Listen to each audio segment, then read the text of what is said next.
Static electricity can be a lot of fun.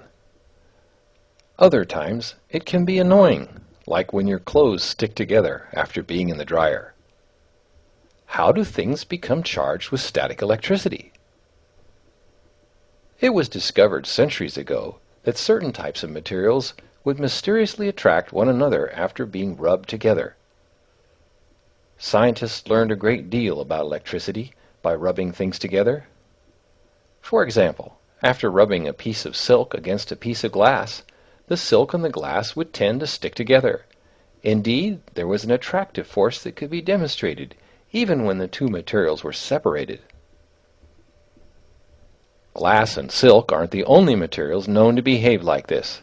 Anyone who has ever brushed up against a latex balloon only to find that it tries to stick to them has experienced the same phenomenon. In a similar way, you can charge up a balloon so it will stick to a wall.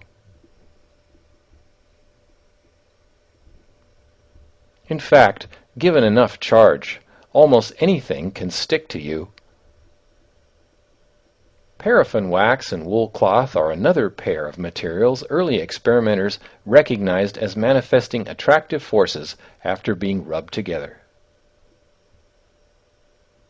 This phenomenon became even more interesting when it was discovered that identical materials, after having been rubbed with their respective cloths, always repelled each other.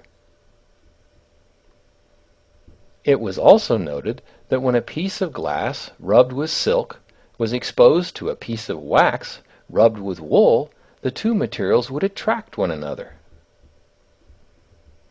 Furthermore, it was found that any material demonstrating properties of attraction or repulsion after being rubbed could be classed into one of two distinct categories: those that were attracted to glass and repelled by wax, or those repelled by glass and attracted to wax.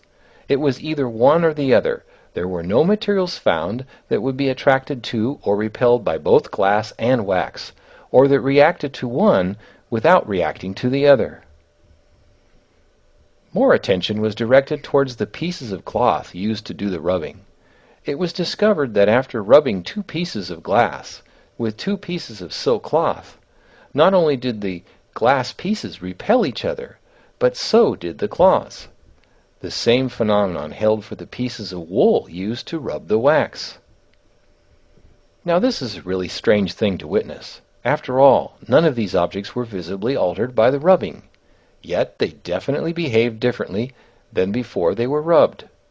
Whatever change took place to make these materials attract or repel one another was invisible.